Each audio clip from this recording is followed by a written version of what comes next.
కొన్నిసార్లు కొన్ని ప్రార్థనలు మనం సీక్రెట్గా చేస్తాం, ఎందుకంటే అది జవాబు వస్తుందో రాదో. ఒకవేళ రాలేదనుకోండి, వీళ్ళ ప్రార్థనలు చాలా వీక్ అండి, ఈవిడ ప్రార్థన చేస్తే పెద్దగా. కొన్నిసార్లు మనం ప్రార్థన చేస్తాం కానీ ఫెయిత్ లేకుండానే ప్రేయర్ చేస్తూ ఉంటామండి.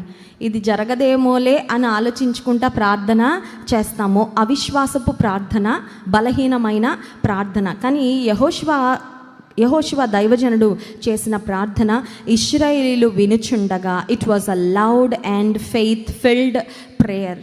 ప్రియమైన కుటుంబ యజమానుడా, నీ భార్య, నీ పిల్లలు వింటూ ఉండగా నువ్వు గట్టిగా ప్రార్థన చేయగలుగుతున్నావా? ఏదైనా సమస్య కొరకు ప్రియమైన తల్లి, ప్రియమైన సహోదరి, నువ్వు బిగ్గరగా చేస్తున్నావా ప్రార్థన?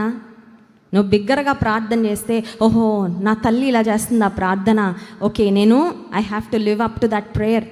ఆ ప్రార్థనకు తగినట్లుగా నేను బ్రతకాలి అనుగుణం. కొన్నిసార్లు నువ్వు ఎన్నెన్నో గొప్ప గొప్ప ప్రార్థనలు చేస్తావు కానీ నీ పిల్లలకు వినబడట్లేదు.